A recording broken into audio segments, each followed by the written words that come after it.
লাগছে বলবো, ভূতগুলো লাগছে, ভূত। কিরকম হেলমেটটা? হ্যালো এভরিওয়ান, এটা ছিল আমার আন্দামানের ডে ট্যুর পার্ট 2। আমরা হ্যাভলকে ছিলাম। আমি ভাবছিলাম যে এরকম অদ্ভুত কেন হেলমেটটা। আরে ভাই, আমি উল্টো করে পড়েছি। আসলে হেলমেট পরা অভ্যাস নেই না।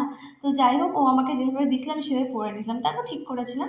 তারপর আমরা রওনা দিয়েছিলাম আমাদের যেখানে গন্তব্যস্থল যাওয়ার, ঘুরতে যাওয়ার একটা বিচে। তো রাস্তাটা ভীষণ সুন্দর। আর আন্দামানটা কি বলতো, পাহাড়েরও তুমি পাবে আর সমুদ্র পাবে। তো এই রাস্তাটা ছিল পাহাড়ের উপরে উপরে গিয়ে, তারপর তো উঁচু নিচু ছিল, আর দুপাশে নারকেল আর সুপারি গাছের বাগান, মানে দুর্দান্ত। অবশ্যই এখানে ধরো অন্য কিছু চাষ হয় না, নারকেল আর সুপারি ছাড়া কোনো সেভাবে হয়, তবে অনেক গাছও ছিল। পুরো ভয়ানক জঙ্গল। আমি ভাবছিলাম যে আমাদের যদি ফিরতে লেট হয় তো কীভাবে ফিরবো, আর রাস্তাটা ভালো ছিল না, মানে খুব একটা ভালো ছিল না, খুব ভয় ছিল। তো আমরা পৌঁছে গেছিলাম। আচ্ছা, আমরা এবার যাচ্ছি কোথায়? রাধানগর বিচ। আচ্ছা, তো আমরা পৌঁছে গেছিলাম রাধানগর বিচে। এখানে বাবা অনেক লোকজন, আবার দেখো প্যান্ট ফ্যান্ট শুকাতে দিয়েছে। আর এই বিচটা খুব সুন্দর। আমরা 3টে নাগাদ পৌঁছেছিলাম। তো আমরা শাড়ি পরে গিয়েছিলাম। তো দেখো কি বলছে।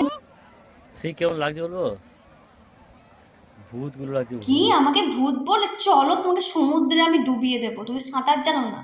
তো আমরা পৌঁছে গেছিলাম রাধানগর বিচে। বিচটা ভালো, কিন্তু লোকজন ছিল। আর আমি আর কোয়েল দিয়ে একটু শাড়ি পরেছিলাম, সবাই একটু অবাক হচ্ছিল। আর ও তো মানে আমার সাথে, তুমি শাড়ি কেন পরেছো? কেন শাড়ি পরে, যেখানে শাড়ি পরা সেখানে শাড়ি পরো না। তো যাই হোক, এখানে পৌঁছে আমাদের এক আন্টির সঙ্গে মানে ফুচকা খেলাম। সে আন্টি আমাদের বাংলার বনগাঁ বাড়ি। ভালোই লাগলো, বাংলার মানুষ এখানে অনেক আছেন।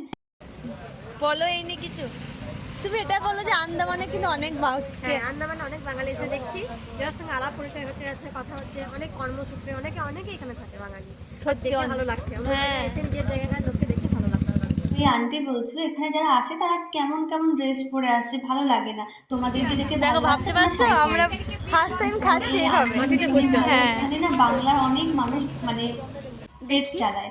আর আমি পৌঁছে গেছিলাম এই যে আমার মিষ্টি মতো মানে বাচ্চাটা কটেজে। হাজির তখন আমার দেখছি কোলে। ইনি হাজির। এর তোমরা সঙ্গে আমার এই সকালে ভিডিও আলাপ আগে হয়েছে, দেখেছি, আমি আমরা পোস্ট হ্যাভলগে করেছিলাম। পৌঁছে গেছি। তারপর ফ্রেশ হয়ে ড্রেস চেঞ্জ করে চলে গেলাম রাত্রিবেলায় একটু আমেজ করতে। সমুদ্রের সাইডেই ছিল আমাদের মানে থাকার জায়গাটা, আমাদের কটেজটা। তো তোমরা সমুদ্রের আওয়াজটা শোনো রাত্রিবেলায়, কতটা ভালো লাগবে।